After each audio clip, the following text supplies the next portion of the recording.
What is good, everybody? This is Robert Jackson. Thank you so much.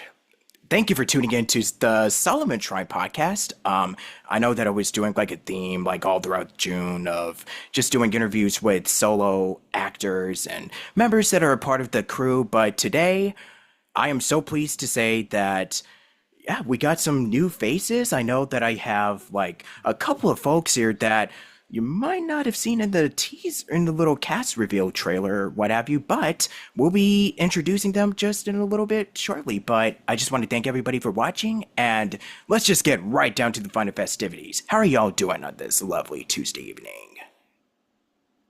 Doing great, Robert. Not too bad. Good. Fantastic. Thanks for having us. Yeah, for sure. And I know we're kind of recording this like super late, so we're just like, well, might as well just do this and then just wrap it up and call it a day and just sleep. But yeah, I just want to go down the list of everybody. I guess starting from whoever is, our screens are totally different, and I'm just gonna put us all on speaker mode. So if anybody would like to go up first and do a little introductions before we get right down to the Q&A, just who you are, and yeah, just icebreaker, fun fact, just let's go ham. Whoever wants to go up first, be my guest. Like Disney. Ha, see there. Lilo and Stitch. But anyways, somebody go. Hey guys, Steal the spotlight from me. my name's Alex. You guys saw me from the last time on the one-on-one, so happy to be back again. Thanks again, Robert. Happy to be here with the rest of my extra cast members. Hi guys, familiar faces that I've seen on Twitter, familiar faces that I've been in projects with, and some new people. But either way, happy to be here. Fun fact about me is, let's see. I guess most people know this, but just in case, I am a pharmacist by day and voice actor by night and every other time of the day. Happy to be here, very excited, and I'm going to popcorn read it over to Jayme. Hey, awesome. Thanks, Alex. I'm Jayme. I am an actor and I've been a voice actor professionally for a little over 8 years now. I am excited to be on this project. I've worked with Robert on some other stuff, and it's nice to meet everybody else as well. I really love this project. And a fun fact about me is that I was ambidextrous until I was 8, and then my teachers forced me to choose a hand to write with, so I'm left-handed, but I still do a lot of things with my right hand as well. Cool. I'm gonna popcorn it over to Brandon.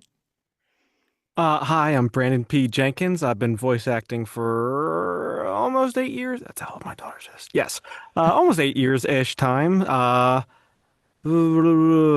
been on one with Robert before. I have seen most of you lovely people throughout other things in the world. And fun fact is I love to bake, and I made some really good Eevee cupcakes the other day. They were just delectable chocolate mousse with some like cookie ears. It was phenomenal. And popcorn it over to the best for last, obviously. Hi, I'm Shakyra Dunn. I guess I'm apparently the best for last, it seems. I've been voice acting for about 7.5 years. I'll be hitting 8 next year, actually, so I'm not there yet. Fun fact about me. I'm also a writer on the side. I write fantasy novels. I've also been part of the one-on-one club. So hey again, Robert. Yeah, hey, all of you. And little bit of a fun fact. So for Jayme and I, we kind of recorded because I know we did an episode just, if I'm not mistaken, it was right before we announced the cast for Solomon Shrine. So I guess it's kind of like my official welcome to the team. Thank you. Super stoked to be here. Yep, anytime. And I know we got a lot of questions to go about, so let's just jump right into it. Robert, I have one question first. Brandon, Yes, ask where me are a the question. pictures? No, to Brandon.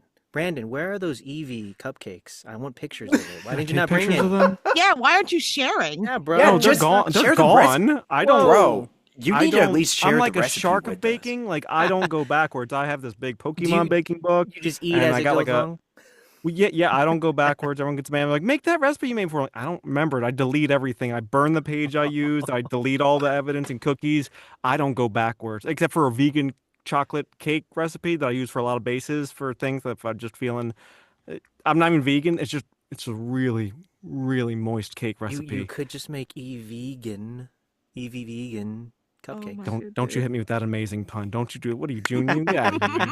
That's a dad level pun. Get out of here. All right, sorry. Take it back. Take it back. Okay. No problem. So I think while Jamie is kind of gonna be out and about, I, Brandon, I swear I'm gonna haunt you for the rest of my days for not sharing the recipe with us. How dare you, I'll my send the guy? pictures. I got them somewhere. I got a million pictures of food. More than Didn't my burn children. didn't burn the evidence though. Yeah, you I did mean, I not don't know burn. how to make them again. I just know what they look like. Yeah, I mean, it's kind of like you didn't burn the evidence. It's just like, oh no, I just decided, you know what? I'm just gonna eat them and just do whatever else with it. I mean, I give them to other people, and they're always like, "These are good." I'm like, "Yeah, I'm never gonna make them again." So savor them. I hope they're great, so you can never have them again. Yeah, I Art hope is they're great. fleeting. Yeah, just Brandon out here just being a total savage, and we're not even 5 minutes into this.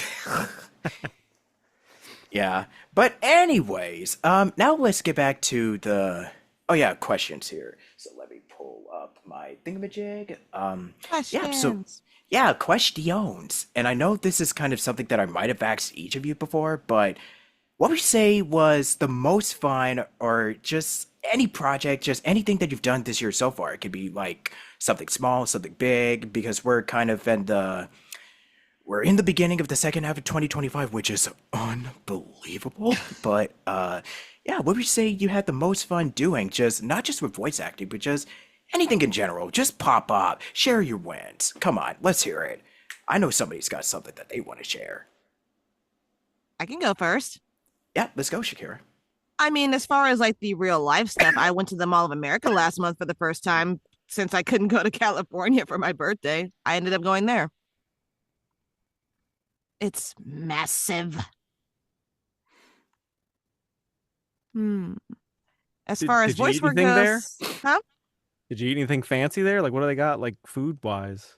Oh man, there's so much stinking food. Like, I went to this one street Italian restaurant called Paella.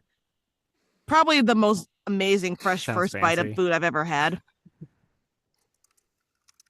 Uh, I think as far as voice work goes, I think the most fun I've had with something lately is Gales of Naeli, which just dropped their demo recently.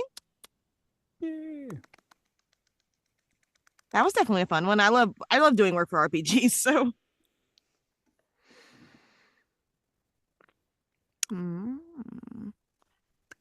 Alex, take the soapbox. Yeah, Oh, Alex, you okay. go. I guess I will. What was the question again? I'm sorry. We were one person and I already Just forgot. just share your wins and like achievements, what you had the most fun with. Just share all about your voiceover journey thus far as of July 2025. As of July 2025. So Or I think just period. we're 10 days in, so not much. I'm just kidding. So far this 2025 has been amazing for me. Mentioned it previously. There's a couple of games I'm very excited for it to come out. NDAs on those ones right now. Hopefully soon. Recently though had the what is it? Everspace 2 Wrath of the Ancients DLC coming out back in was it May? Fantastic. I finally found clips of myself. Took forever and dang, it is cool. Had my first audiobook release a couple weeks ago, 3 weeks ago, so that was also really cool too. Got some good critiques from the reviews, so moving forward, I will be speaking at a much slower pace when I read those things. But besides that, nothing else crazy. Just been able to travel, see friends, do the things that things want to do. So very excited to see what the rest of 2025 has for us. And Brandon, your turn. Okie dokies. What was it? Project we worked on this year is really fun. I'd have to say so far it was this game jam, Undergrowth. It just everyone on the project is just super fun and weird in like the best kind of weird fun way. Like every session just devolved into weird doodles on the side that just made everyone crack up and weird conversations. And it was like body horror mixed with like jovial giddiness on the side, which is always my favorite combination of like this is the real life actors, and then the game comes out, it's like wow, that's not making me feel very good. I just love that dichotomy. It was just a really fun time. Everyone else has such more varied things. Oh yeah, speaking of audiobooks, I said no to my first one because it was just taking so long, and it just kept getting all these things. Like I'm gonna have to decline after chapter one, And I don't normally say no. I normally just overwork and overstress myself, and I'm pretty proud of myself for saying no to something that it's not digging. Very nice creator, but very long, very underpaid, very hard. You're So a yeah, brave one. yeah, it's hard. Hey, That was like my first time I said like no to like I was like, I need money, hey, you but got it's to take not care of worth yourself too, this. man. It's not Yeah. worth this. It was just Oh, like yeah. killing my like creative drive to like do auditions. Like I should be doing this book, but I'm not, and I'm not gonna do an audition either because then.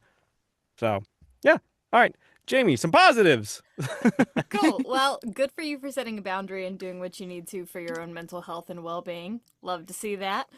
Um, for me, I've been really lucky to get to work on some awesome live action dubbing projects recently. I've worked with a couple of really amazing female directors who I love at these studios who I'd been wanting to work with for a while, and they have some other stuff coming down the pike that they want to bring me in for as well.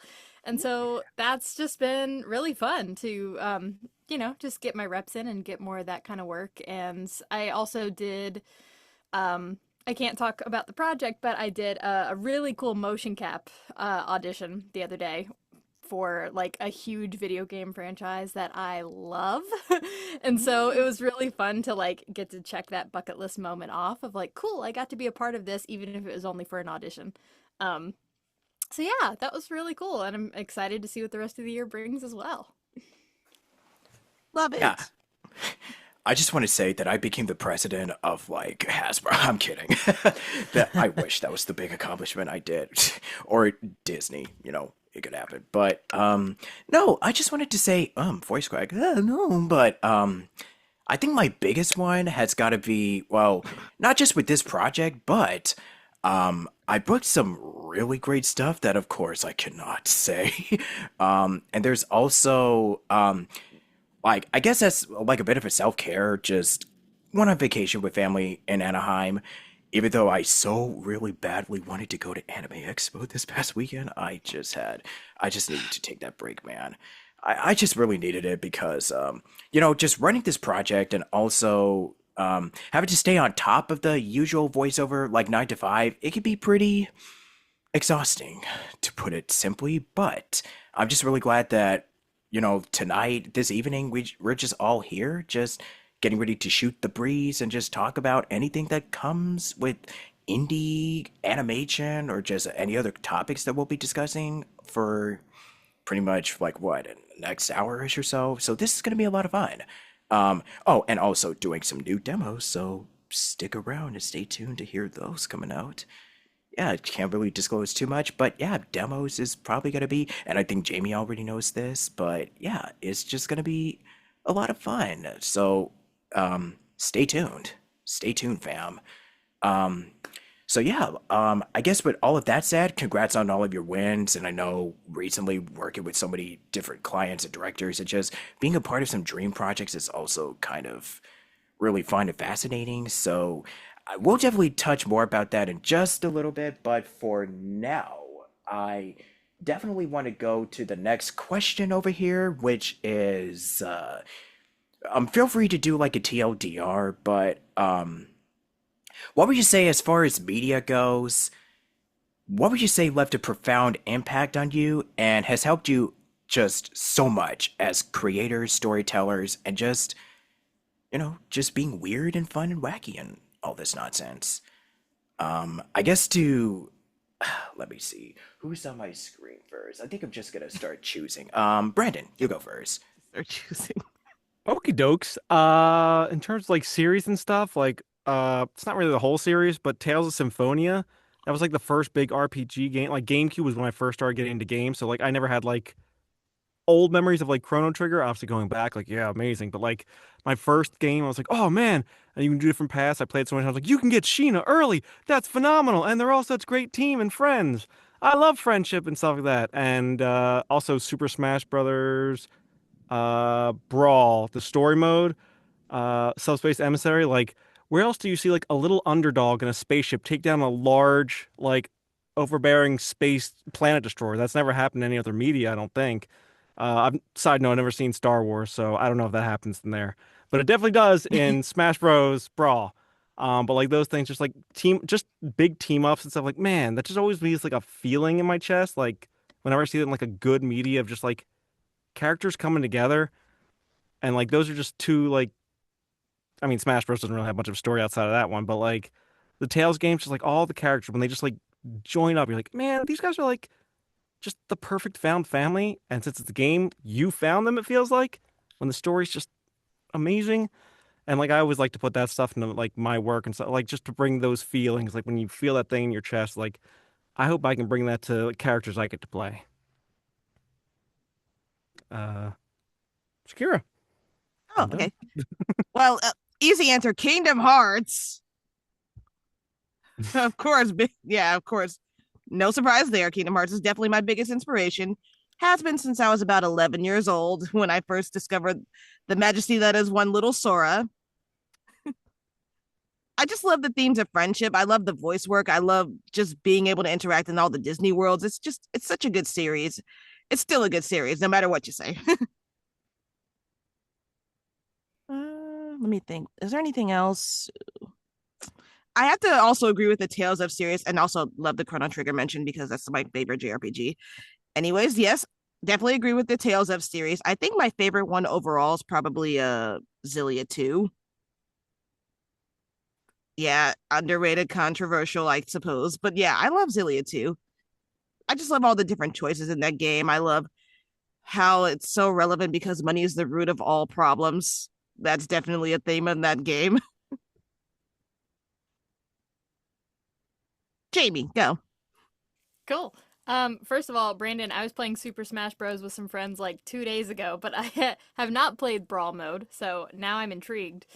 Um, yeah, I mean, as far as video games specifically go, I love like a JRPG or like just any kind of RPG. I love action adventure stuff where you can like solve puzzles and explore and all of that. So like I love Tomb Raider, I love the Uncharted series, I love The Last of Us because I just think all of those have really great story and acting and like I really enjoy the gameplay in those. I also love things like not too long ago, I recently did a replay of Assassin's Creed Odyssey because I'm Greek, and so like getting to explore the Greek lore and all the like mythical elements and all of that stuff in games like that and Phoenix Rising and stuff like that has been really fun for me. Um, so yeah, I love all of those types of games. Sometimes I love just like a little cozy game too, if I just want like in the mood for that to kind of unplug. Um, and as far as like other content goes, I love musicals. I come from a musical theater background. So like, growing up, like Rent had a really significant impact on me when I was younger and I would go so far as to say like life-changing, life-saving. And then so I love stuff like that now where I can kind of muse the mediums and infuse them together. Like I love Has Been Hotel. It's one of my favorite animated shows that's been on. And I think it's really fun where you just have like the musical element and the really cute characters that you want to root for. And so I love things like that where I can bring all of my passions and merge them together. But I totally agree with Brandon as well, where I love anything with a great ensemble. And I love teaming up with other players and getting to be a small part of a larger story and getting to learn and grow as a, character arc and result of everybody else. And so I love getting to bring that as well. And hopefully, with the projects I'm a part of, whether it's something that people feel like they can relate to, or feel more seen or less alone, or want a distraction from, or make them laugh, I just want to be able to bring some light to people's lives through the roles I play. Oh. So, yeah, Alex. All right, so I gotta do a shout out, obviously, for Assassin's Creed Odyssey. I know the Ezio trilogy is peak, but Odyssey is by far my favorite, hands down. They perfected it. I don't know what happened with Valhalla. Odyssey was the best. Loved it. Also love the Tales series. While you guys are talking, I'm glad I was last, but it still didn't help because I was like, wow, I don't know what to say.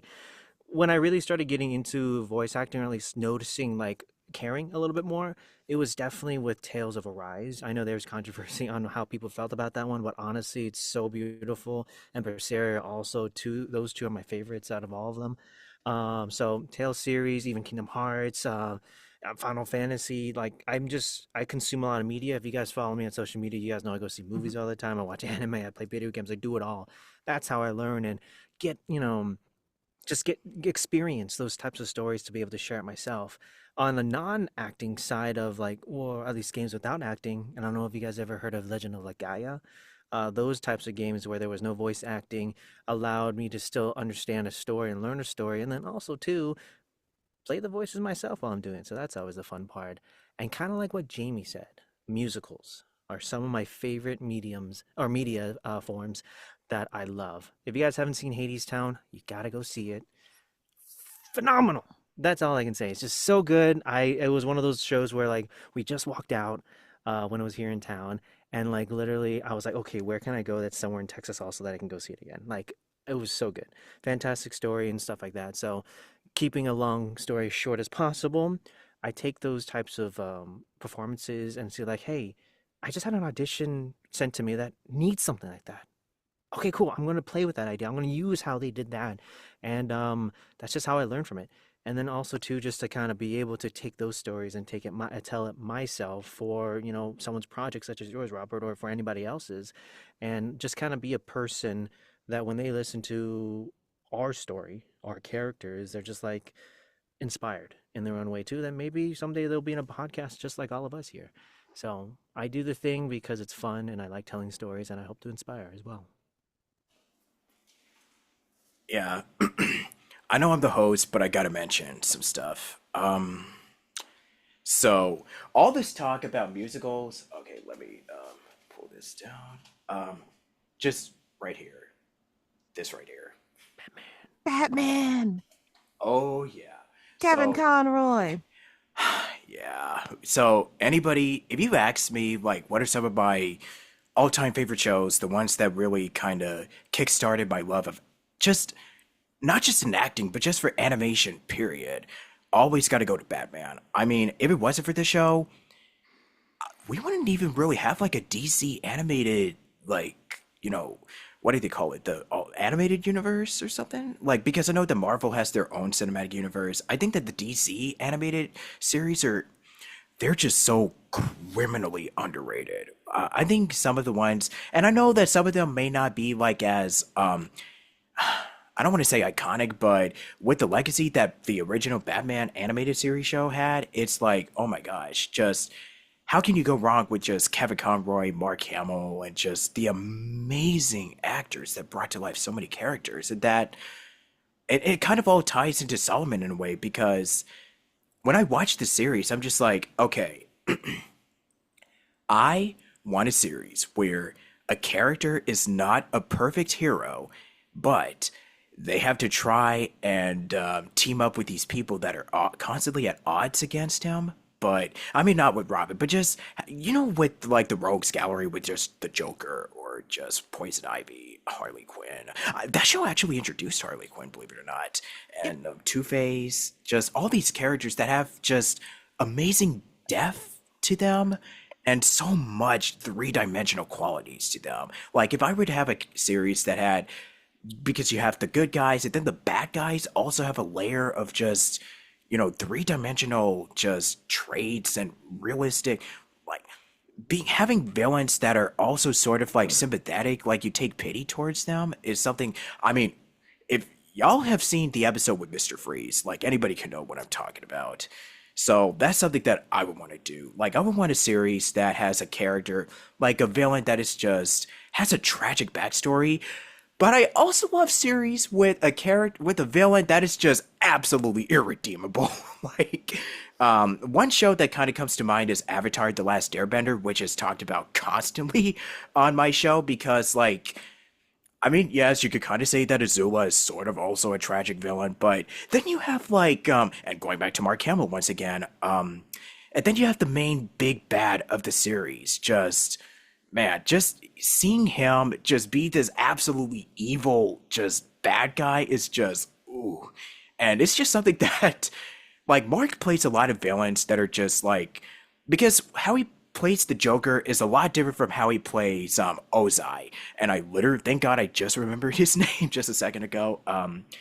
Yeah, just having these villains that are just, there's like a sense of like, they can range between like, charismatic to just being, no, this guy sucks. Just leave him to rot. How you abandon your own kid, man. I tell you, just give him the scar and everything, bruh. So those are just some of the top two ones. As for video games, I've yet to play The Last of Us, but some of my all-time favorites are Smash Bros, like Mario, Sonic, as you can see in the background. I've been also getting into Mega Man, Phoenix Wright, Ace Attorney, just so many fun series that also inspire me as a creator. Just having these characters just go through just some of the most ridiculous situations, but keeping it grounded in a way. Like something that could be as ridiculous as Ace Attorney can have characters that are just reacting like, oh, okay, this goes on in the court of law. Okay. So this is kind of like one of the themes. And also, I just love series that is like, it's the power of friendship. Yeah. But it's kind of like, my favorite trope is having characters that are completely just different. Like, Marshall is very different from William, Haley is very different from Adrienne. I just really like having characters that are just kind of very like, they can play off of each other, but in a way it's kind of like, okay, so they have to, get along and have to work together in a really difficult situation, or in this case, traumatic situation. And I think one of the first shows that really sorta struck like a chord with me when it comes to having these very distinct, strong personalities was the original Teen Titans. I think I probably shared that on the podcast before, but Teen Titans is also another big influence because you have these 5 characters, but this time we have 4, with some others sprinkling in there here and there. So, yeah, what's gonna happen? Well, that's something for us to find out, huh? Because it is the summertime and the series does take place during the summer, so yeah, we'll just have to wait to see what this fall is gonna have in store. That's pretty much all I gotta say when it comes to influences and whatnot. If we were to discuss our favorite actors and people, so on and so forth, would be our own day, so I'm just gonna skip it. And plus, you've probably heard answers on previous episodes, so I just do want to quickly go over. Oh my god, I keep disappearing. So by watching a lot of these, because I know we're gonna get to the subject of indie animation in just a little bit, but just watching a lot of these shows and media and so on and so forth, how would you say that it was also very helpful for you of just really broadening your range as just a performer, actor, and just really applying some of your own personal experiences into your art? And what are some positive takeaways that have helped you when it comes to translating life into, your art, just work in general? Let me see. I'm gonna do the picking once again. I think Shakyra's kind of first up on the list this I'm time. still thinking about an answer, if I'm being honest. Okay, yeah. Let's go to Brandon or Jayme, whichever one of you wants to go first. Kick us off, Brandon. Yeah, let's do it. Huzzah! Brandon. Again! Your green Once bar went up, again, so you have to Curses go first. foiled again. A superstitious character. When you said Batman, I've been having that Batman Beyond musical in my head, like just mildly in a loop. Okay, Since you mentioned yeah. that. Oh, you But meant no, we're gonna get off on a tangent because I'll sing like all the songs and then no. I mean, I was gonna say musicals real quick. I love the classics: West Side Story, Little Shop of Horrors, Sweeney Todd. Heather's Wicked. kind of. I'm sorry. Wicked. Okay.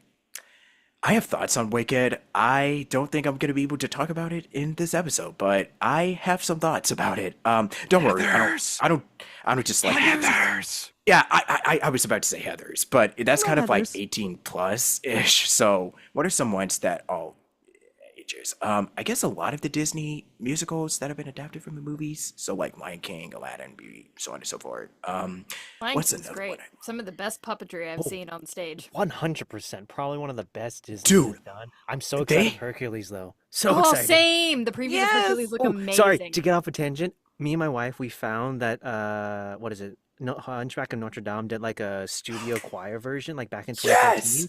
Yes. Oh my gosh! If you guys haven't listened to it, it's fantastic. They Yeah. just can't It's do the a stage best. Oh my performance gosh. because there's too many people.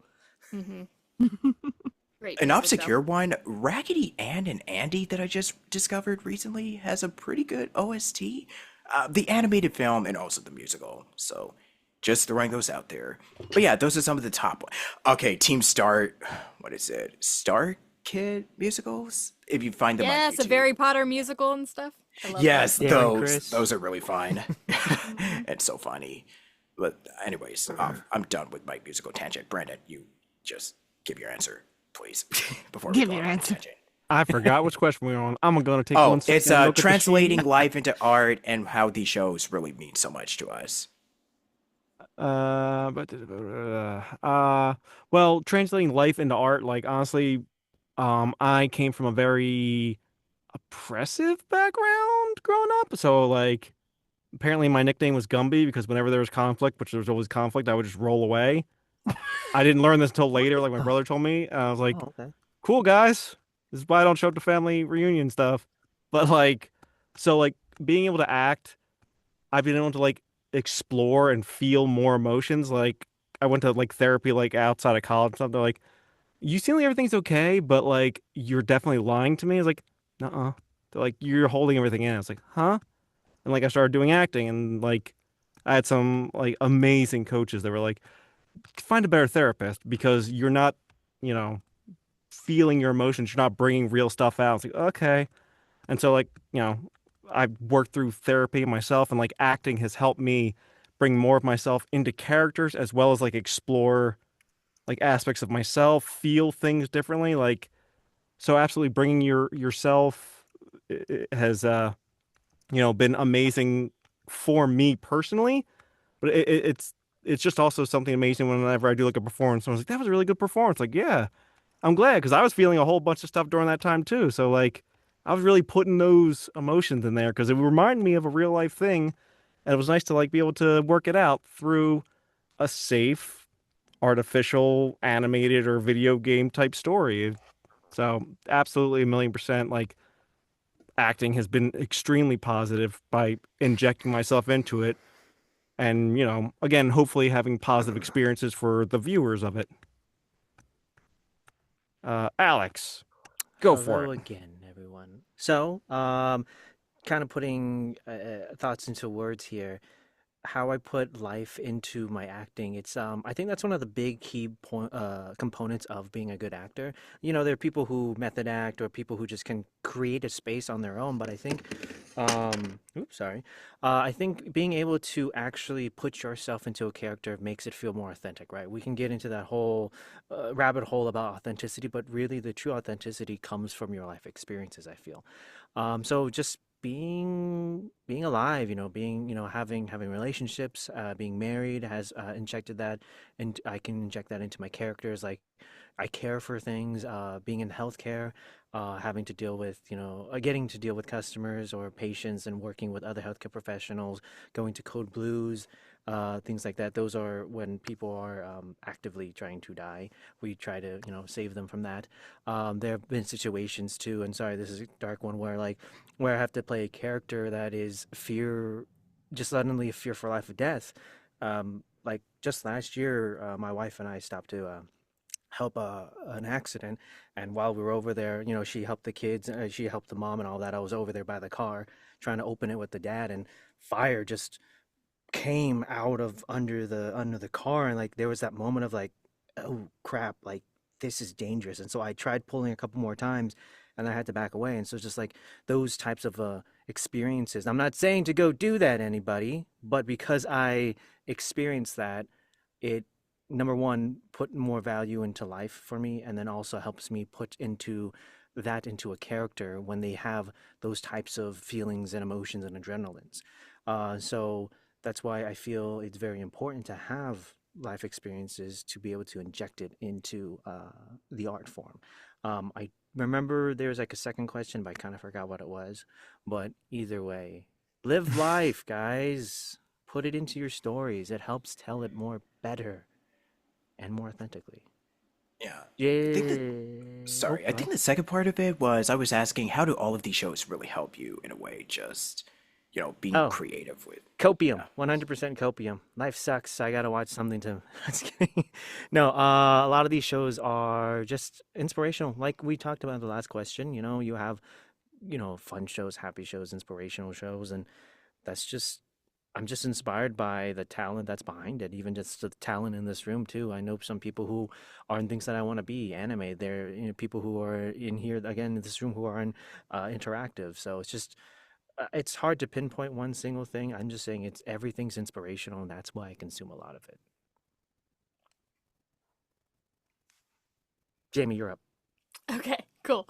Well, I really echo a lot of what you guys just said as well. I mean, to circle back to part of the last question, how other like series and things like that influence me is partially, yeah, because it can be escapism, whatever, from the stories making me feel seen in a certain way where I felt isolated, or and I can connect to a character or something like that. But also too, like especially more so, I know you talked about Teen Titans and things like that.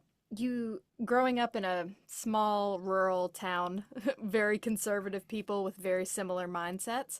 It was great for me, especially as a kid, getting to consume all this different content where there's different types of people from different backgrounds and experiences and beliefs and storylines.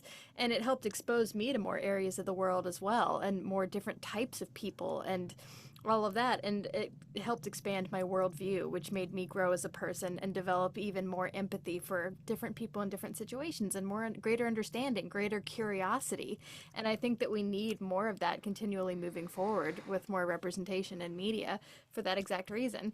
And as far as for myself, yeah, I mean, a lot of my life experience has been infused into it. I got into acting and did theater as a kid because for me, it was a safe space to be able to process my emotions and express those and also get to kind of escape into different characters for a little bit. And obviously, my relationship with that has evolved as I've gotten older, but um, to be able to just bring different things to it and also be inspired, like Alex was saying, by actors, by their performances, by the people I work with, by the people who create it, and just get a larger understanding of how the whole machine works. And I'm also a writer as well, like Shakyra, and so it's really fun to get to approach it from that perspective, both as a writer and a voice actor, and get to bring my experience and passion for that into each project I do. Um, so yeah, that's why I love doing it. Alrighty. I think we'll get to Shakira's answer in the next part because we're about to conclude part one and hop on over to part two if you're enjoying this so far. Let me show all of us. Yeah, if you like this so far, be sure to support YouTube or not support YouTube, support the channel as we, yeah, please don't support YouTube, especially right now. But yeah, thank you so much. We're getting canceled, but until then, that's good advice to end out part one. Don't support corporations. So thank you for watching, and I'll see you all in the next part coming shortly. And until then, eat. And I'll see you all part two. Bye. What's good, everybody? This is Robert once again, and we're back on the Solomon Shrine podcast. Mwahaha. So yeah, Shakyra, the question was real life experiences, shows, and just creative. Just if you were to feel free to share your answer, just real quick, that would be great. Well, since Alex gave me this idea in private, I met a deer once on the street, and apparently that's what led me to No Coats On. No, in actuality, though, I kind of have to also echo all of what you guys have been saying. It's just, how do I top any of that, really? I definitely am someone that likes to put a lot of my own life experiences into characters I create, especially. And I'm also someone that likes to have as much insight as possible into a character as I'm recording them or planning to record for them. I feel like it's easier just to get insight into every possible aspect of life and every possible aspect of what life could become, especially through the eyes of a different character. That's just kind of how I've always kind of functioned for myself. I kind of grew up in a bit of a more conservative background as well. I definitely live in a conservative town right now since I live in Iowa. I definitely say it's a lot more. Say no more.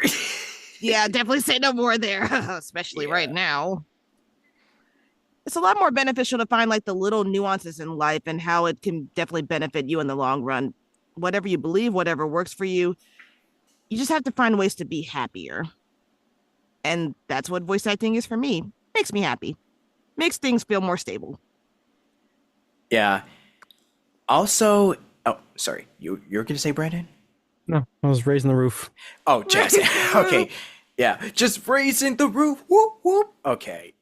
Enough of that cringe. I think something else that also really helps, I don't know if it also applies for the rest of you, but Jayme and I also discussed this last time, but I think our faith is also kind of very huge because of like, look, because I know that Jayme also shared a story about like how she came to Christ, or just how it plays a huge part of, her journey into acting. It's kind of the same with me. So I don't know if it's also applicable for everybody, but I just want to encourage everyone that, like, look, no matter what life throws at you, there's always something or someone that is just going to be by your side, whether they're, I just am a person that's just all for like everybody just being there for one another, just having a strong support group, whether it's, talking to God or reading the word or just watching a show or a movie or just even a dumb meme.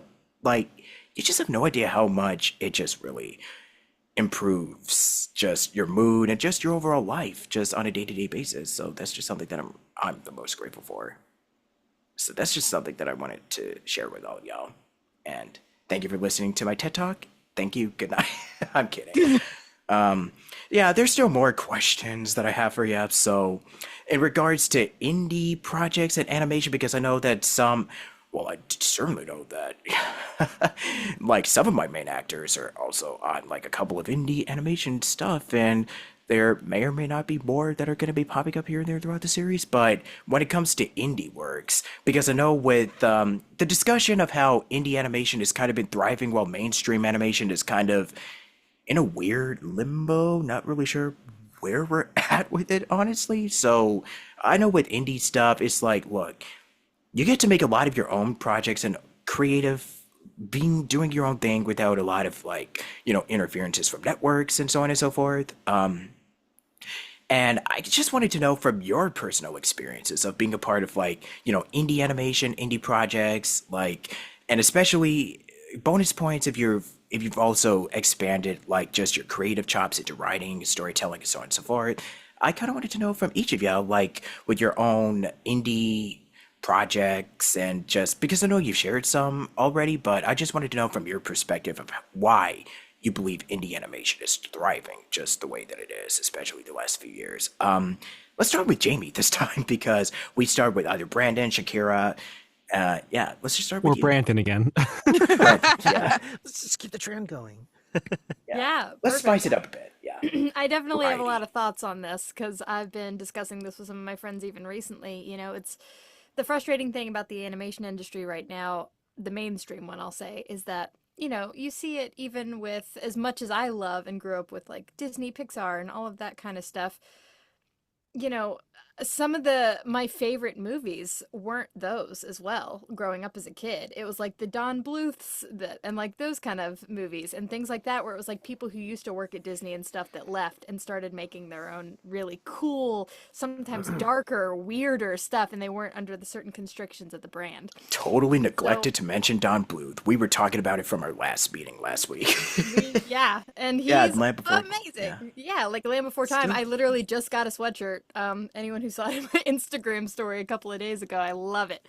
But like, yeah, like so that kind of stuff was born out of a desire to be different and do your own thing. And so seeing that stuff growing up was really inspiring. But now a lot of things have gotten formulaic in the mainstream, and it's just all the decisions are made by people who don't have anything creative going on. It's just from a financial perspective.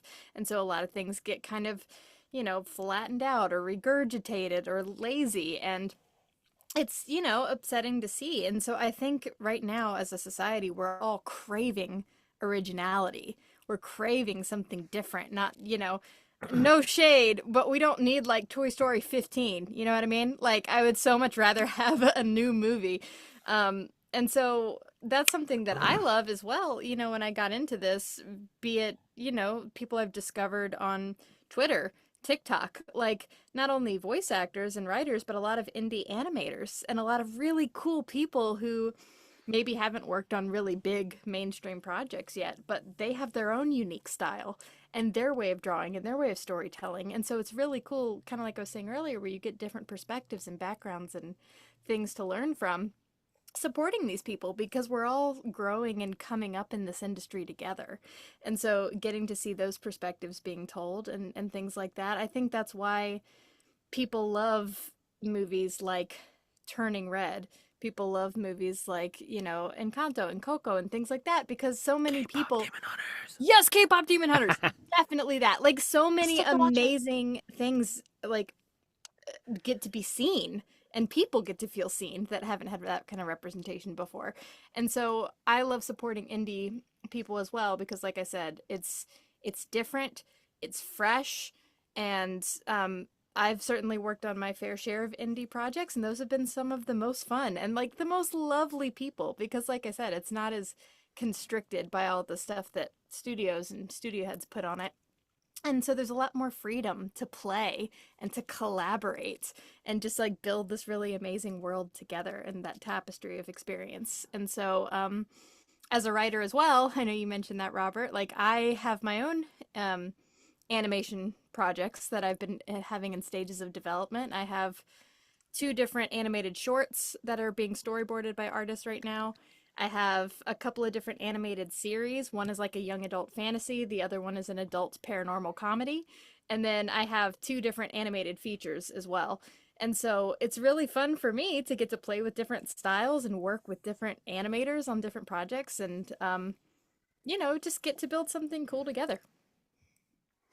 Please Yeah, share it with us when they're done. I Please, will, I'm as soon as I dying. can share more, I will definitely share and or keep you guys in mind for casting. Yeah, like you have me at young adult fantasy. I'm just like, hey, that's what I write. You gotta have me a parrot. I'm like, what? Is You Absolutely. didn't mention that the working? last time we talked. Absolutely. So yeah, Alex, take it away from there. Hello, everybody, again. Honestly, echoing what Jayme said, I think it speaks very, very high volumes in terms of just like why indie is so important now. Like, we don't have to get into the whole conversation of why things are formulaic now. Long story short, it's because it quote unquote works for the masses, right? So that's why we crave the new individual stories. I had to just look up Mr. Bluth again because I was like, I know that name. I knew he did Land Before Time, but I was like, holy crap, he did Pebble and the Penguin. He did Nymph Secret and all that. Nymph. Yeah, all of that stuff. And Nim, sorry. He did All Dogs Go to Heaven, my personal All Dogs Go favorite. to Heaven for crying out loud, right? And so it's like Anastasia. Anastasia, Honest. Oh, another Yeah. music I really, really liked. Anyways, And he also did Troll in Central Park. but like those types of stories allow when you aren't restricted, right? When you can break the formula, you're able to tell a story in a different, unique way that's more, in a way, more niche sometimes. And that's kind of important when it comes to representation, like Jayme also mentioned. So that's one of the beautiful parts of indie is that you are your own boss, but that also comes with its own, cons, right? Pros and cons. There's money with the big guys, not as much freedom, which is a con. When you're indie, you have more freedom, but then probably not as much money, right? So it's like a give and take for it all. So that's why I love supporting indies and just being a part of whatever I can.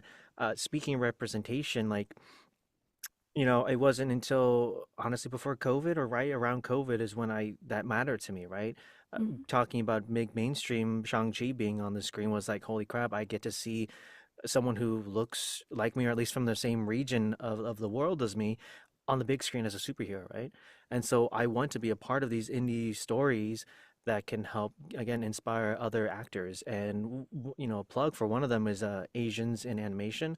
I recently actually was part of like the Walla, soon to hopefully be a character after the pilot, with their animation that just came out. Was like Tea Leaves Last. Like that's a full Asian group of people who worked on it, from voicing a voice actor, writer, director, and everything like that. So it's like those things matter, is my point, right? Having those indie animations, indie video games, indie stories allows the individual to tell a story that's very unique to them and personal and relatable to others. So indie's important, guys. Don't let it ever die, because honestly too, I think it's starting to take over.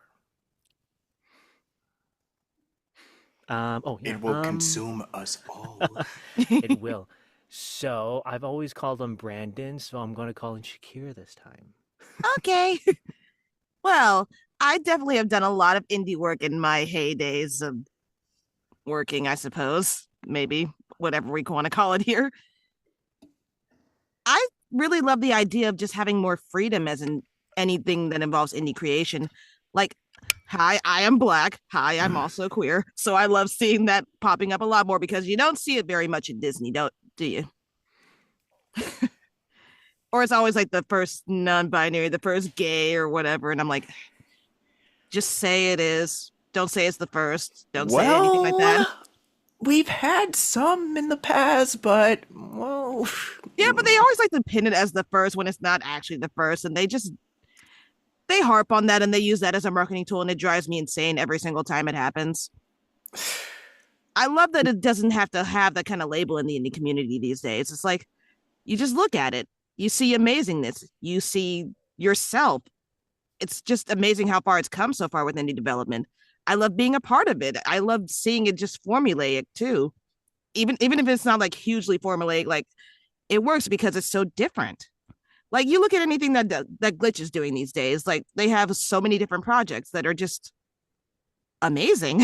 Like Digital Circus, they have God, what is that new one they have? Gaslight District. Yes, Gaslight Is that what District. it's I couldn't called? remember Yeah. District for some I reason. forget the name, but I know the show with the breadhead and the black blood. Yeah, and and it's so also good.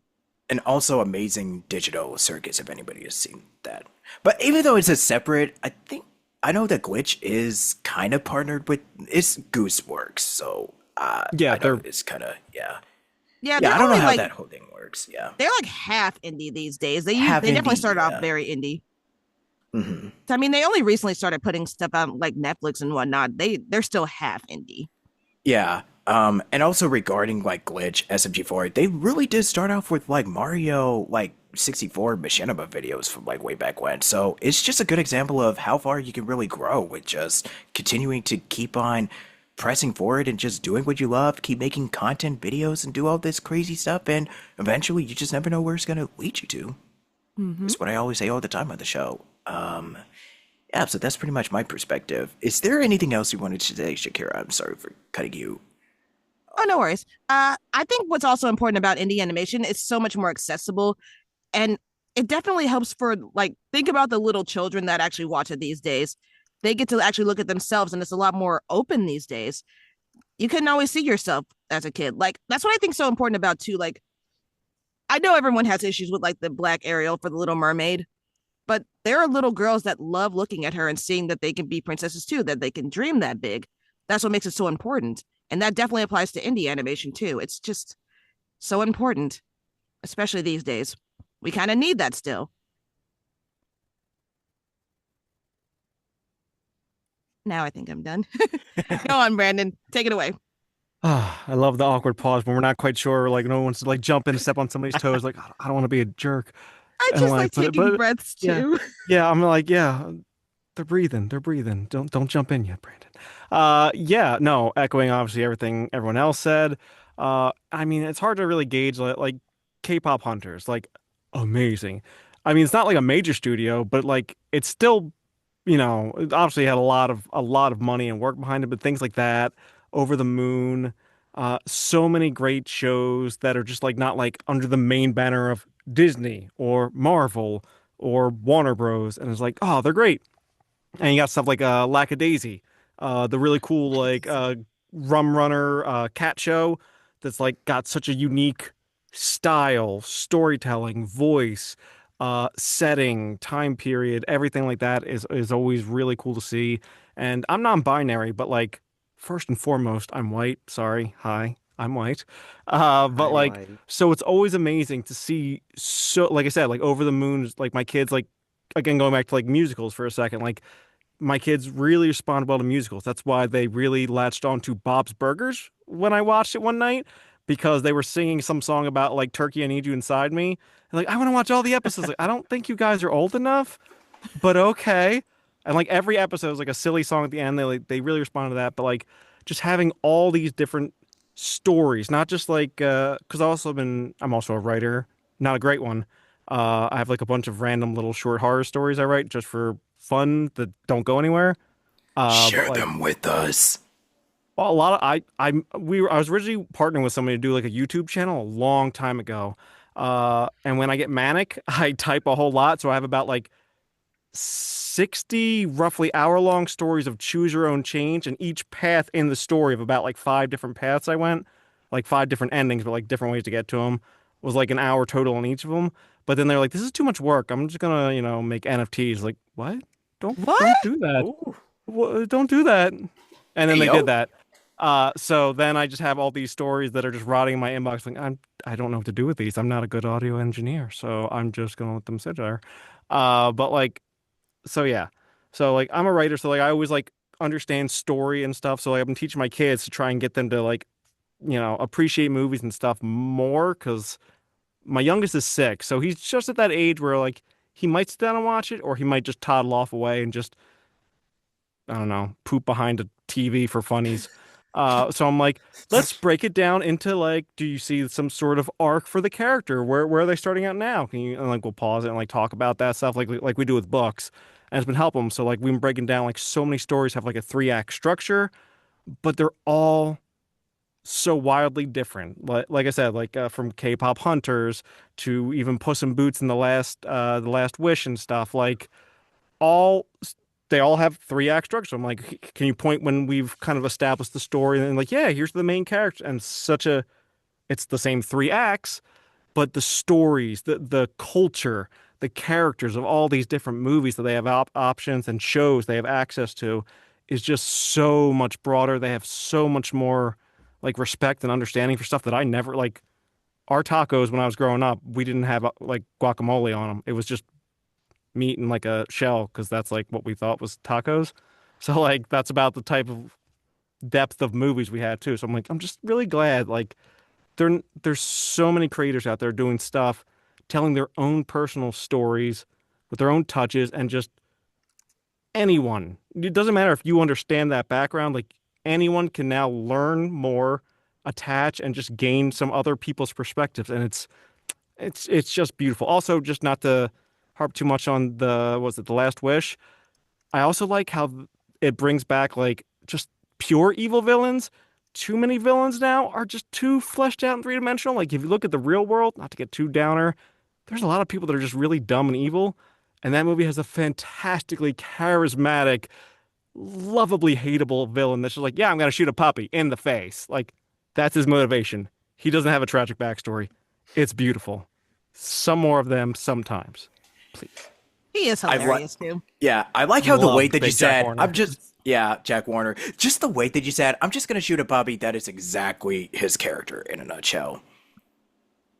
I will say too, Brandon, popcorn off of that, like that's why I think even though it was still Sony, like Into the Spider-Verse was so Yes. accepted because not only was it fresh and original and cool, even though it was taking a known IP, but like the animation styles, the Yes. differences they did with it stylistically, The the cell music, shading, everything. the Yeah. music, like the R&B, the hip hop, like stuff. It's like wow, Yes. Like this is stuff stuff we I'm hadn't not seen. exposed to. Yeah, like Yeah. Yeah. because I'm white bread and lame, but like it's amazing to hear. Like that's awesome.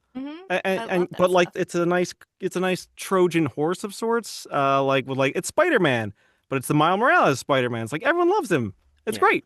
And I think And it's it's really also cool when you can use an IP. Sorry, Shakira. You can go oh, ahead. go on. Just go on. Oh, I was just saying it's also too like I think if people actually can take a known IP and make it unique, do it. It's just as good as the of just following a formula. So that's all I was gonna say. I was actually going to say it also helps expose characters too for like Yeah. the best of them because no one really liked Miles Morales when he first came out because everyone's just like, oh, he's just replacing Peter. Oh, we don't like this woke stuff. And I'm so sick of the word woke, man. I'm so sick of the word woke. But yeah, that made everyone like him. And I'm like, good, because you should have liked him from the beginning because he's a cool character. Mhm. But yeah. Yeah, dude. Shakira, you're about to get me off on like a tangent right now when it comes to the term woke, but I'm not gonna do that. There's actually no, it's 2. Brandon, going back to Over the Moon, was it directed by Glenn Keane by any chance? I don't know directors. All I know is that the ping pong song and her outfit in that scene is fabulous. Yeah, But because I've like the ping heard, pong song, it's a great song. yeah, because I've heard it was directed by Glenn, who, I mean, I'll just share a little Disney history because look at me with my Disney trivia. He supervised, I think he animated Ariel from The Little Mermaid, The Beast, so many different characters, Pocahontas, and a lot of great Disney characters, and also one of my all-time favorite Disney villains, Professor Ratigan from The Great Mouse Detective. That's something I Yes. should. Yeah, that's something I forgot to mention earlier. It's like, yeah, 80s and 90s animated films are just they're my soft spot, they're my jam. So Land Before Time, Great Mouse Detective, that's just my sweet spot. Also, one other thing. Since I mentioned a troll in Central Park, I can't stop thinking about the I'm a bad troll, a really bad troll. That's the only thing that I remember out of that, and I just cannot stop thinking about that moment. So, yeah, I don't know. I'm weird like that. So, yeah, I definitely agree with a lot of points that you guys brought up within the animation because, well, it does have its pros and cons, but at the end of the day, you could just feel just the creator's just heart and soul just being put into it because a lot of stuff can go very wrong very fast. So it's like with a lot of the shows that we were just talking about, like Digital Circus, Lackadaisy, Has Been. That is now on Amazon Prime, if I'm not mistaken. Yeah, Yeah, Has-Been's on Prime, but Hell of a Boss is still on YouTube. yeah, YouTube. Soon So it to just be on shows. Prime, Yeah. I think. I'm sorry. I think Hell of a Boss is supposed to be on Prime soon. I remember seeing an ad Is for it? that. Yeah. Because I do know that the circus is on Netflix, which is still kind Yeah. of insane. And it's so funny that the voice actors didn't even know about it until like, oh, okay, cool. But just going back to that, I think Jamie, when we last spoke, you wanted to talk about why Has Been or Hell of a just as an example of why indie animation, like with one of these examples being, those two series. What is something that you really love about it, and why would you say that is a perfect example of just allowing creators to just have a lot of this freedom over their work and just doing what they feel that is coming from their heart. So just as a good example of why, these two series are just mean so much to you and why they're good examples of why indie animation is just, exploding as of recently, even Yeah, May. yeah, for sure. Well, like I said, as far as Has-Been goes, like I love a musical, and I think it's something that's really interesting, because like normally when you see demons, imps, those types of characters in, portrayed in film or TV, it's, purely evil. And I like that in this show we get to explore their humanity as well and like getting to see those sides of it and like I definitely relate to like a Charlie type of character for that, who's just like, let's find the good in people, and I'm like the Disney princess of hell. And it's just like, it's so fun to have those kind of moments. And like, even the people that you think, like Sir Pentious and stuff who come in as a villain, like, they have like their endearing qualities and all of that stuff too. And so I think it's really fun to get to explore the juxtaposition of what we think versus how they built the world. Um, and so I think that that's really fun. It adds a little bit of just whimsy and just something fun and fresh and different, like I was saying. And I love the voice actors in it too. I think that it's a nice combination of like, obviously there are Broadway actors who got put into it, but then like I love Amir Talai, and I'm so happy that he's Alistair, and he does such an incredible job in that show. So it's really fun to see the different representation of people in that as well.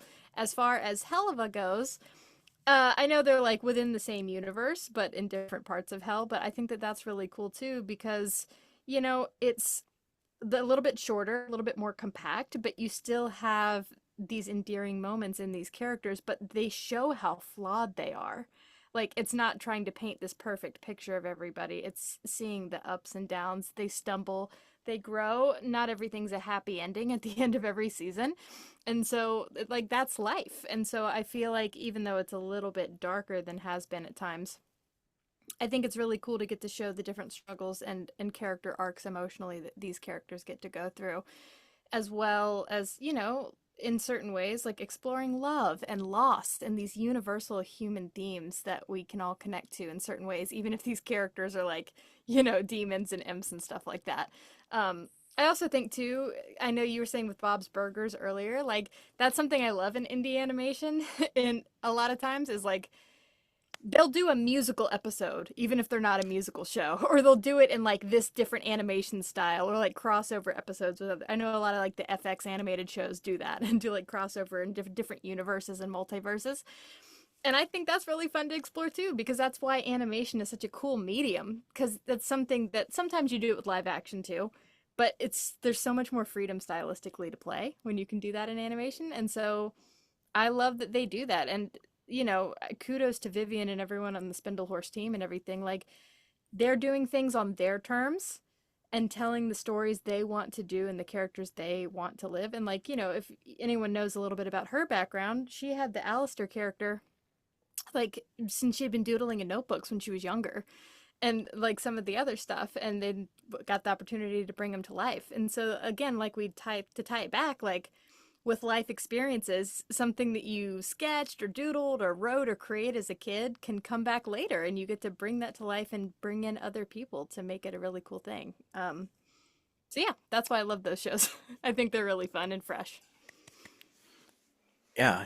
And that's just a great example, like I said, of just really allowing just some of your weird childhood just, ideas and then just really staying committed to bringing them to life. It's just a really great but it's not doesn't just apply to Vivian or anybody on the Spindle Horse team. It just applies to, like we were talking about, Amazing Digital Circus and just, a lot of these indie animations that is just really popping off. And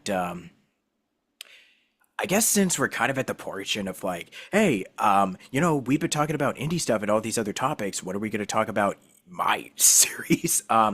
So yeah, it's just kind of real quickly because I know a lot of y'all have heard this story by now, but so these characters just kind of all really came to me like during COVID, like during the height of everything. When we were all on lockdown and all that nonsense. So it just kind of like I said, taking experience from real life. Just went on a camping trip with my youth group from, when I was a teenager, and then just checking out these buildings and just being a little bit of a adventurous little rebellion. Like I don't advise anybody to do that now. But yeah, just nothing happened. But I'm just like, okay, what would happen if something serious happened? Like something grave or dark or any what have you. And then we just kind of I got to flesh the story out a little more, just over the course of the pandemic when I'm not trying to lose my mind over everything that's just been happening at the time, and still am right now. Let's see. And then after the concept was finished, that's when I was like, okay, well, I'm just like, this story is just really big because I had some other projects that I was doing at the time, but I was like, okay, you know what? Let me just focus back on this story because I know there's a lot of stuff that needs to be like, this story is just way too good to just only do like a few episodes. This needs to be like a few seasons at least. So that's why I hired Kayla, and then Jayme actually helped out with some edits here and there. And I think Shakyra, no, actually, I remember this. I Yeah. remember going to Shakyra. It was on Discord a few years ago. Like it was during like 21 of those years. And I was like, okay, by the way, I'm doing this project. It's this story that I've been coming up. I had in the back of my mind since I was a kid. And then I showed you the concept. But this was in the early stages. Right now, we're at the place where it's like, okay, so we're ready to just do this thing. We're ready to just go ham. Just let's take the wheel. We're about to record this. Let's just scream our guts out. So that's just pretty much how it just all kind of came to be. And seeing it just grow into what it is right now, it just really means a lot. And the fact that we're all still here just talking about indie and just a little bit about it, just once again, just an example of, you know what? Let me share my screen. Just so y'all can see just real quickly. So over here are the past episodes that I did with some of the actors, including some of y'all. So Kayla, Temship, like I have to really thank Kayla for writing a lot of this stuff with me because they're just able to they're just kind of the glue that just really holds the story together. And they're just often the ones that would just pitch me, you know what, let's just make it like 1,000 times worse. Like if the characters are going through something, let's just up the stakes a little bit. Here's Michaela. Um, so yeah, like, and you could just kind of see from a lot of it. So like I said, May 28th. And like I was saying, it just kind of when we did the interview, Jayme, this was like literally before we even announced just the cast of everybody. So once again, welcome to the cast and crew. And I wish that I had the time to show some of the teaser off, but I already know we're kind of just running a little over, but I do definitely wanted to just share that just to say thank you all so much from the bottom of my heart for just sticking around and just seeing this crazy little project just come to life in its own little special way. And yeah, I just really wouldn't really be here without Michaela or just anybody that um, just Michaela just even casting everybody. Like, it was just, look, heavy hitters like Sean or Belle, Diana, Trina, and you guys as well, just being a part of the ride is like, man, just, what more can I say? But just thank you. That's just really all I can say from the bottom of my heart. Um, yeah, I think for the finale, we'll definitely have to conclude this part two right here and then just move on over to the last part, which shouldn't really take super long, like maybe like 10, 15 more minutes or so. But if y'all are enjoying this once again, let me just put it on all of us gallery mode. Let us know in the comments, and I'll see you all. Stick around for the finale, and we'll be concluding in a little bit. So until next time, which will be in a few minutes, I'll see you in the finale. Peace. Hey, welcome back to the finale portion of the Solomon Shrine podcast. Thank you all so much for sticking around for this long, by the way. Yeah, when you have a bunch of voice actors that are recording like this late into the evening, like there's a chance that we're probably just ramble on or just go like zombies. But anyways, so I kind of am curious about each and every single one of you. What was something that kind of really sort of intrigued you about the whole series? Just want to go down the list of what really drew you into Solomon, and just you feeling so grateful and just full of gratitude that you're a part of such a unique series and concept. So what's something that kind of drew you into the show in the first place? Let's see, who has not gone first? Me. Shoot, I think you went first before, did you? No, I didn't technically go first. I Technically, was you were called first. on, I but just you didn't weren't have an prepared. answer yet. So Oh no, yeah, yeah. technically not So me. you go, yeah, Shakyra. Because I did pit. I mean, to be fair, let's be honest. I came to you. I think you knew about the series like before Yeah, some eons ago. eons ago. Cause I let you. I remember that one Discord conversation. But you go, continue. Yeah, I think it was like 2021, 2022-ish. It was one of Sometime those 2 along those. years. So much Something happened. along But those. yeah, you go. But yeah, when you brought the concept to me initially, I remember reading it pretty thoroughly, and I'm just like, this sounds like it'd actually be pretty fun. It's borderline psychological horror at some points too. And that's kind of a thing. So I'm glad to see how much it's evolved over the years.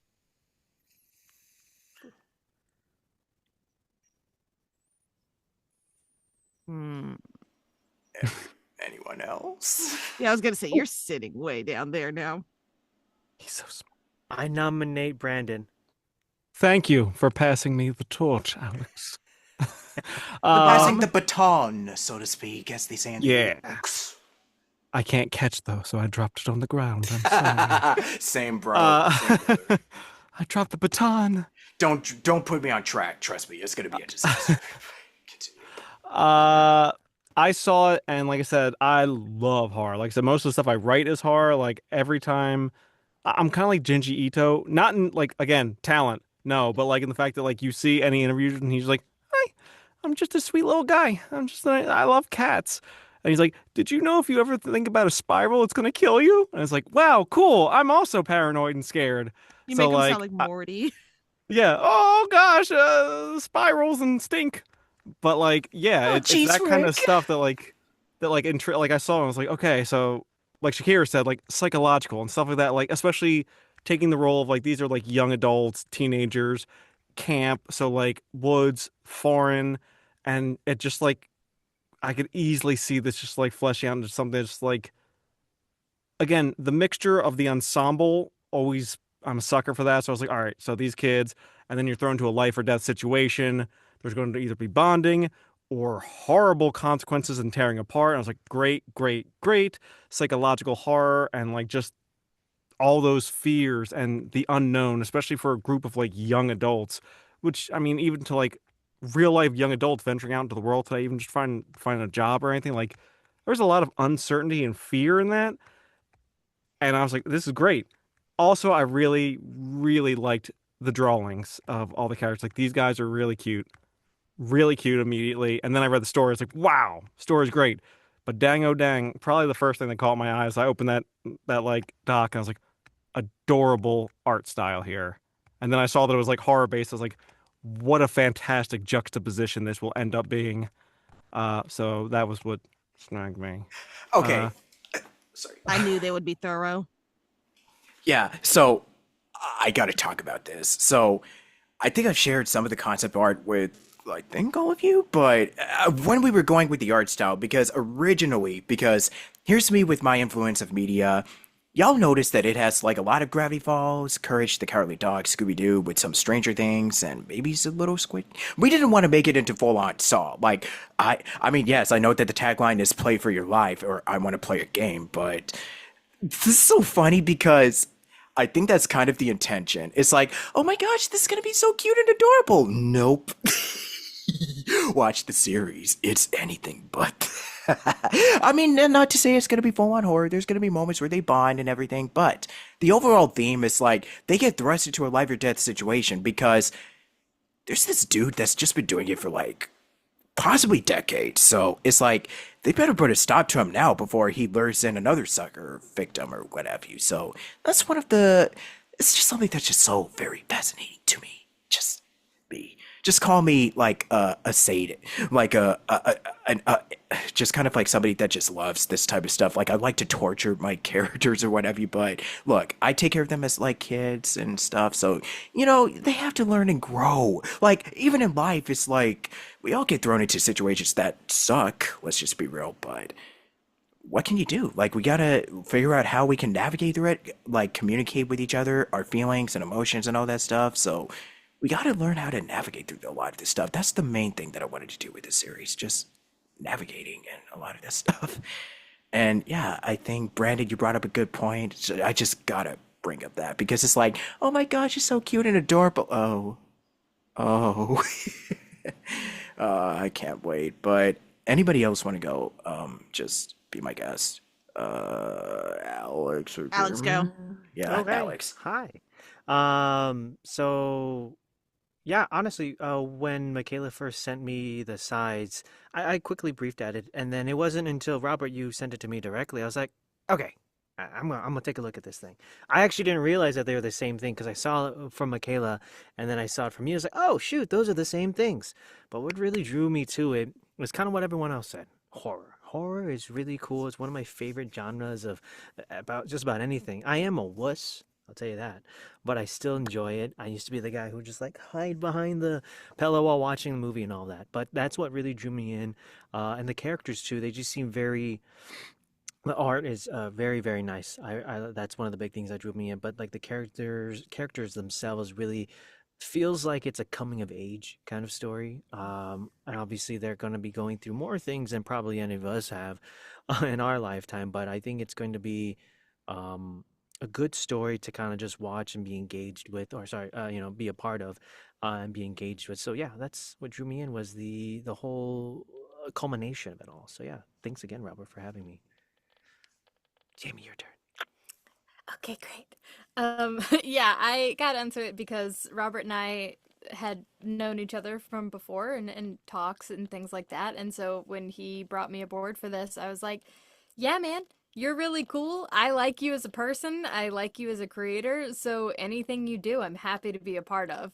That's part of the collaboration process we were all talking about. I love working with good people. And I thought that this was a really cool idea, because like everyone else has been saying, I love an ensemble coming of age type of thing. To me, like you said, it's got elements of Gravity Falls, Stranger Things.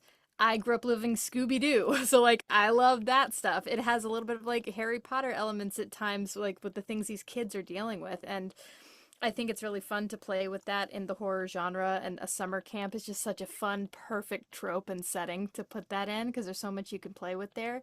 And like Brandon said, these are kids. They're growing up. They're figuring out who they are.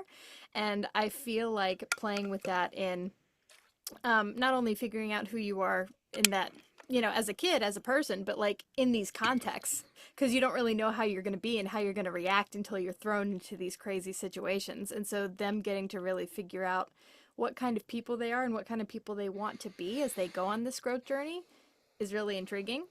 And it's just like, creepy and spooky and fun and funny at times. And I think it's got a lot of heart behind it. You can tell. And so I'm just really excited to be a part of it. Yeah, another thing that I really wanted to harp in on, it's the atmosphere.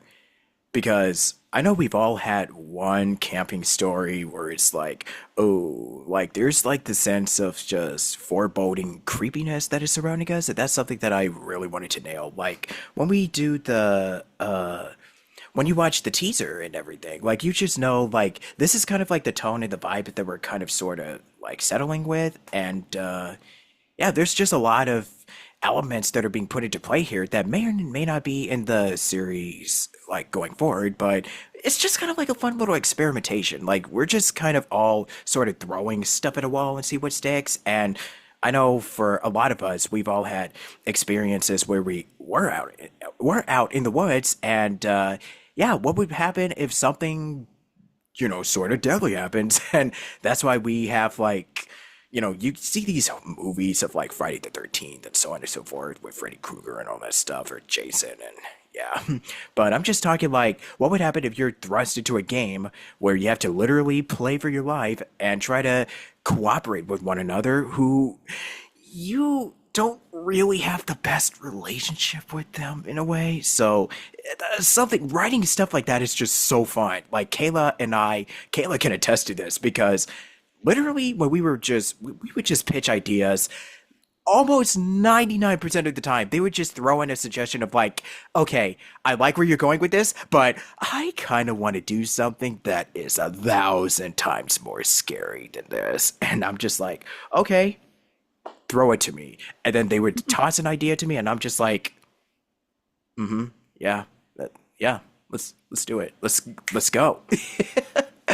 So that's just only like kind of the tip of the iceberg of what you're gonna see with this series. And even when you watch the teaser with like Sid and Dom and the two sisters and just going out on camping, you kind of get the sense of like, okay, this is how it kind of technically all begins, where William just kind of goes on this little investigation of why he's kind of obsessed with it. That kind of is the catapult, like the springboard of what happens in the series proper.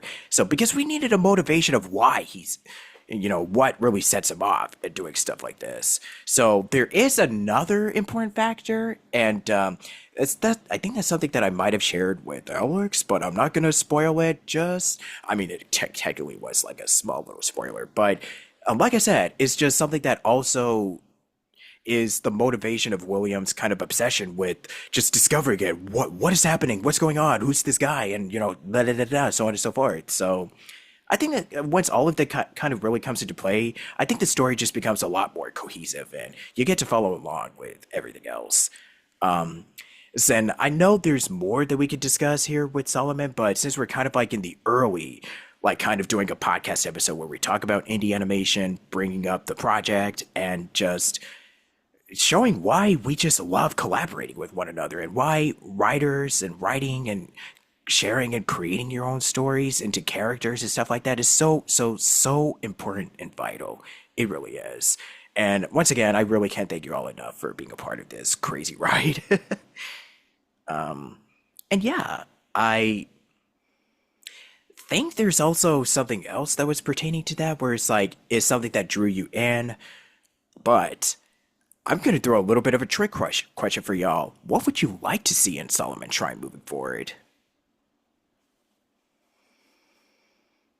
Everyone More died. cowbell.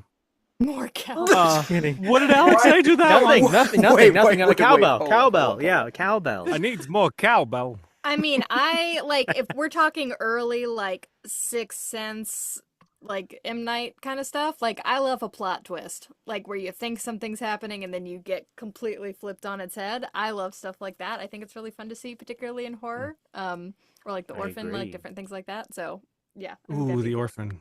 Man, the sequel was even better because, like, you're like, okay, I already know the story of this girl, and then like you almost feel like it like flips on you like a halfway through, and you're like, oh my god, I did think you you see guys the just like sequel of? unlocked like a memory The that Orphan? stored Yeah. away. Oh my Yeah. god. Oh my I gosh. loved I Orphan. would super recommend it just because No, like I the first remember one is that. like fun schlock, but like the second one, like it it's a prequel. So you're like, okay, I kind of know what it's gonna be. It's a 10-year later sequel to a thing that was filmed with the actual child actress who's now like 40, and now she's played by a child behind the head scenes, and that's hilarious. But like the actual story, like it does such a flip because you expect where it's going from the beginning because you've already seen the first one. You're not gonna go into it not know what you're hoping for, and then they do like such a beautiful flip, and she almost becomes like a hero, and you're like, ah. That's wonderful. It's not a perfect movie, but like I love stuff like that. And kind of more about like Solomon's Run, like as Robert was talking about it and mentioned Friday the 13th, because I love all horror.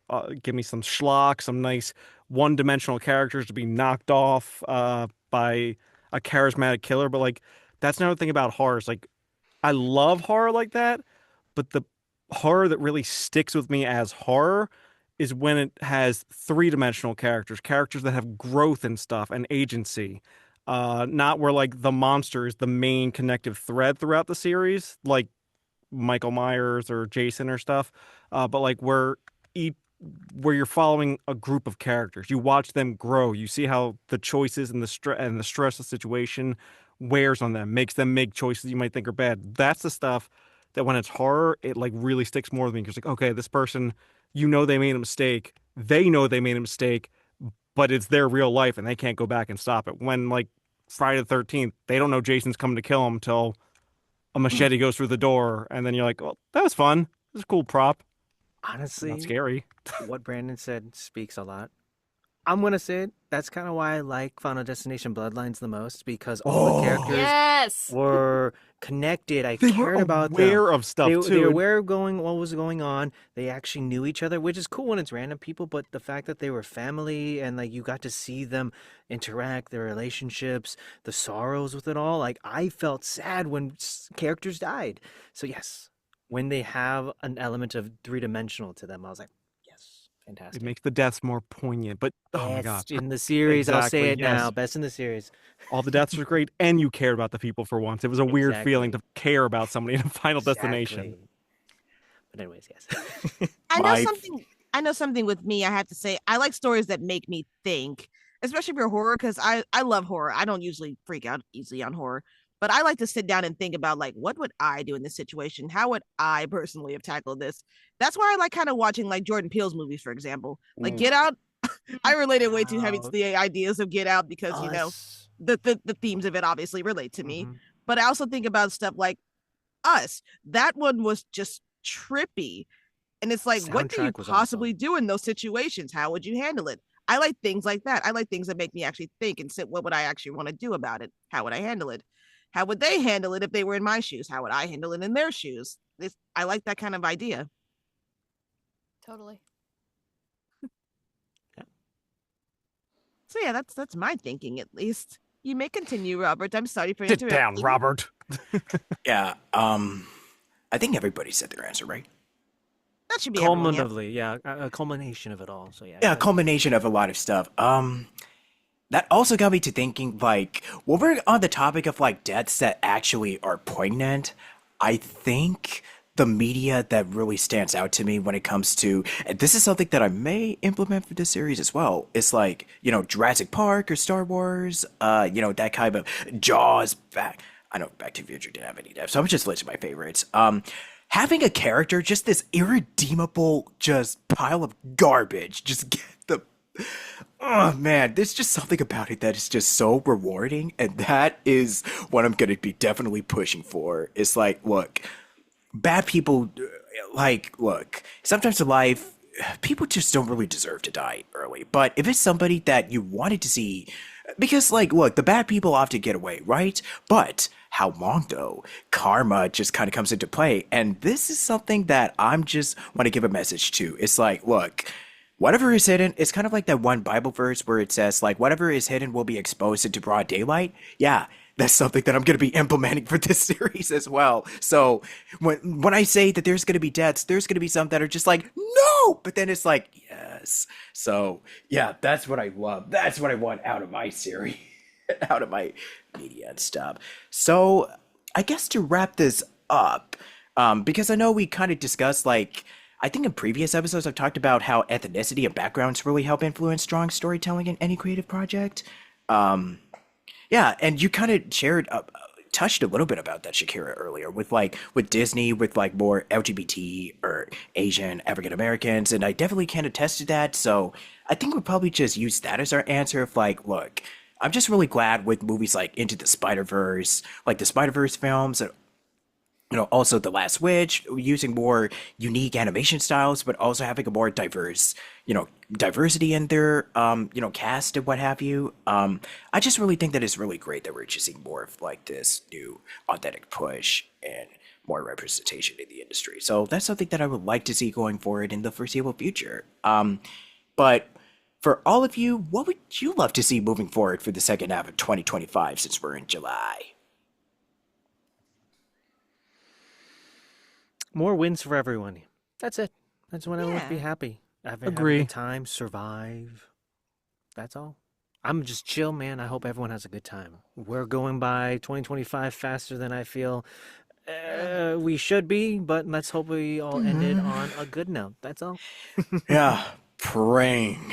I'm just praying, man. Yeah, this year's going way too fast somehow.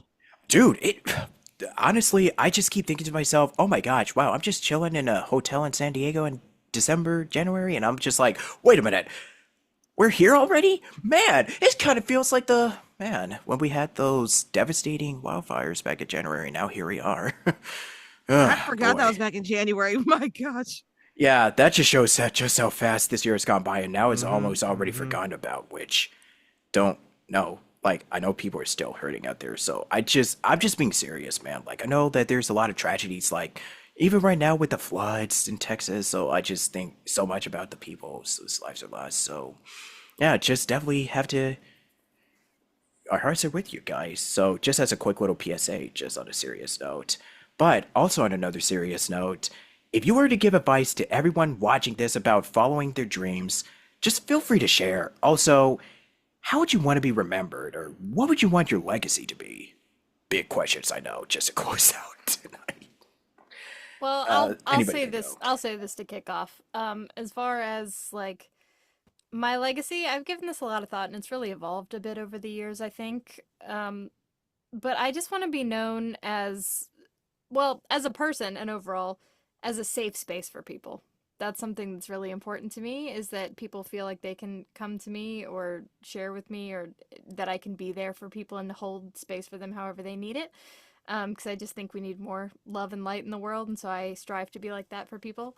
Um, and as far as like professionally, I just want to be someone that's like good to work with. You know what I mean? Like my reputation, I used to have more ego when I was younger, I think, and it was like, oh, I want to be with like the A-list voice actors and be the best of the best. And it's like, no, I think I just want to be working and just get to work with really cool people, meet and connect with other amazing people whom I admire, and get to make really awesome projects and tell cool stories. And like, if people are like, oh, Jamie's in the booth today, cool, this is going to be a good day. Like, that to me is the best that I can feel, because I feel like no matter on what scale, you never know the impact you're going to have on other people, right? Whether it's in the work you create or how you go about living your life. And so if I can make even one person's life brighter by just being or anything I create, then that's enough for me. So that, and to parlay that into advice to other people, um, I think we all just need to give a little bit more love to ourselves,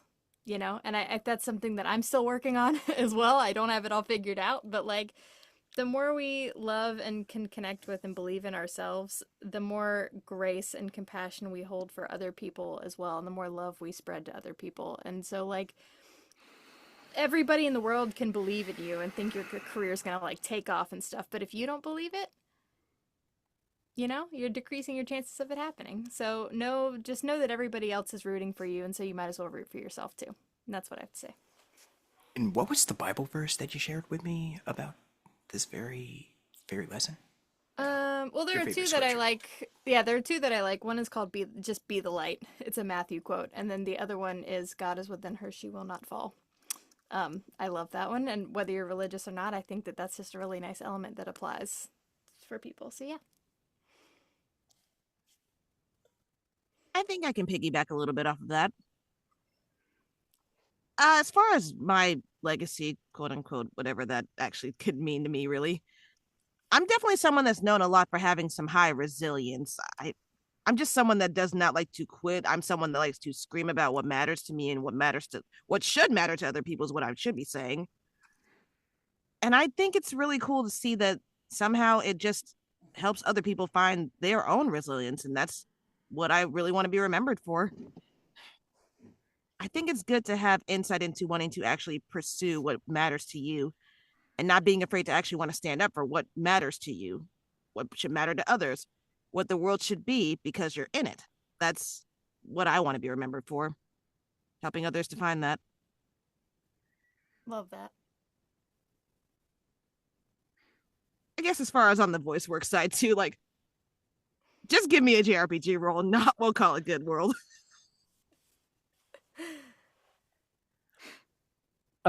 Yeah, I'll jump in and do mine now. It's probably a lot worse and shallower, but for the most part, like I don't care about like a legacy in terms of like, oh wow, I recognize their name. Like if nobody in anything I've ever been in has ever knows my name, like if I'm just that person that's in stuff, as long as the people I work with and interact with, like they know that I respect them, like from audio engineers, writers, directors, that the people I interact with personally leave are like, that person was good. I had a good experience. They did great.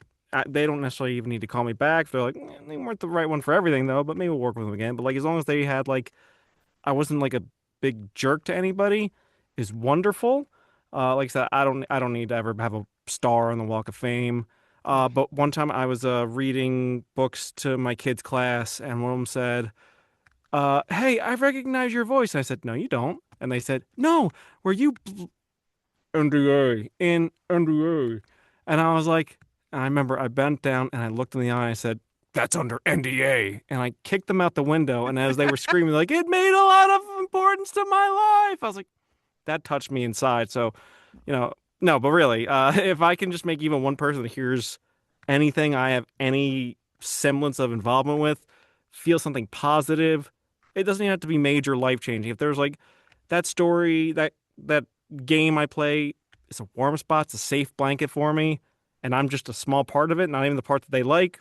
That's wonderful. I'm so happy I made somebody's life a little bit better with this thing that I enjoy doing.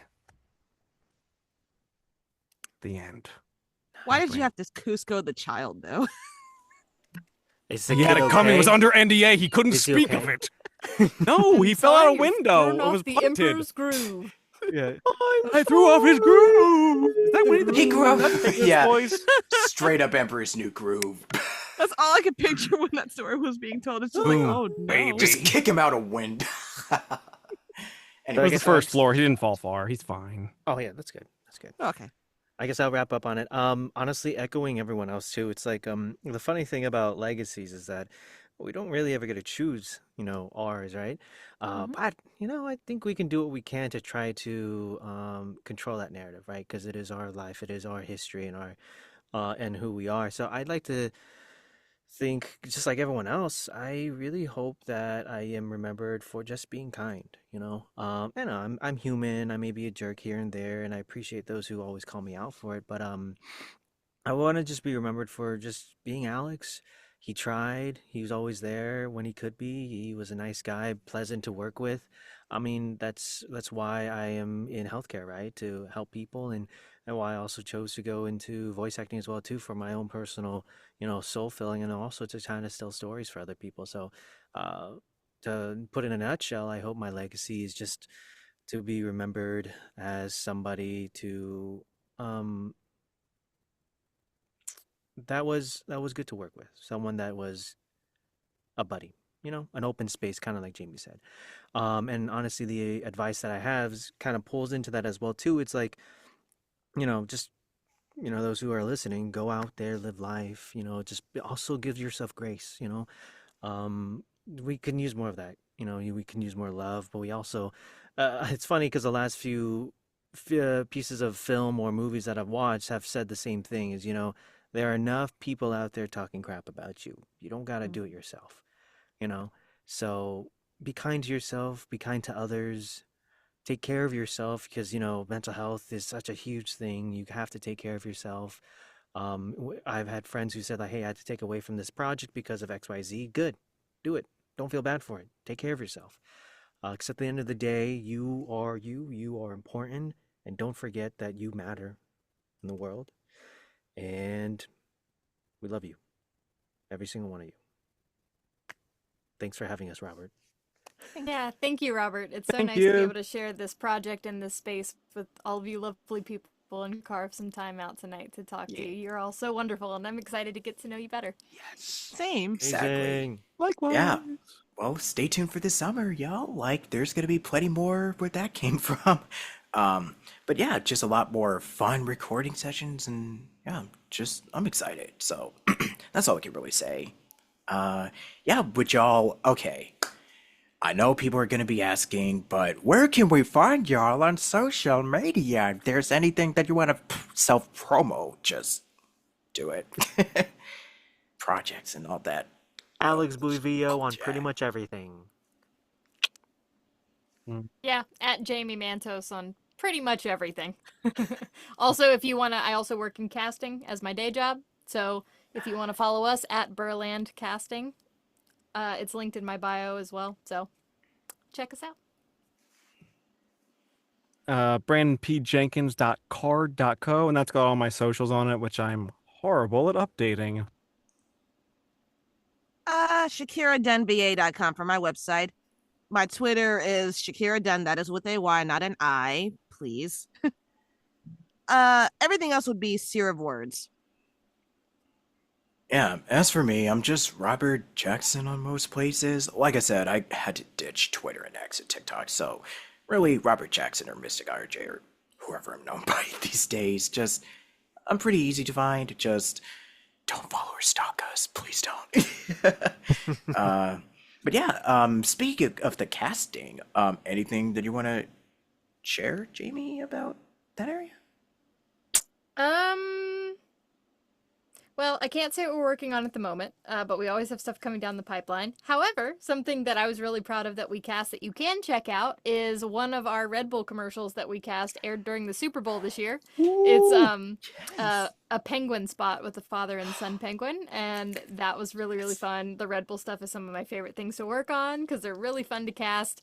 And we got to work with some amazing, talented people. So you can go to Burland Casting's YouTube and see all of those spots and all the other things we've cast. So, yeah. Fantastic. Man, just really popping off, Jayme. All of y'all, man. I could just say that for each and every one of y'all. Yeah. Do y'all have any final words or thoughts? Just any closing stuff? Nothing for me. Thanks Drink again. water. Lots of water. Yeah. Stay hydrated. Love and gratitude. That's all for me. Yep, guess who didn't do it throughout this entire time, but I'm gonna do it right after we stop Bad recording. work. I'm sorry, yeah, and get plenty of sleep if you can. I know I'm saying this to some insomniacs, but... Okay, that makes me the bad one now. I'm sorry.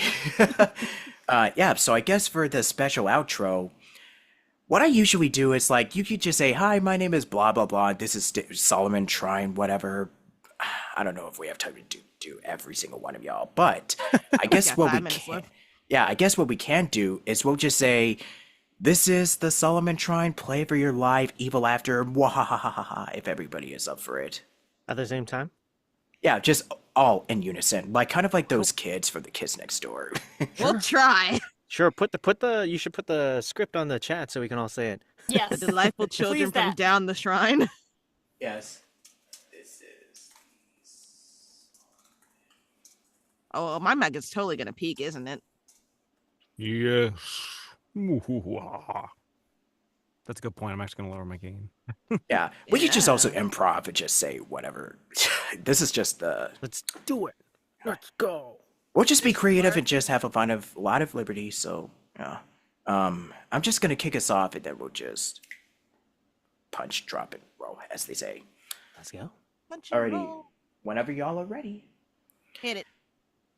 Hey everybody, this is Robert Jackson, and you've just listened to the Solomon Trine podcast. And all together now, This this is Solomon Trine. Play Play for your life.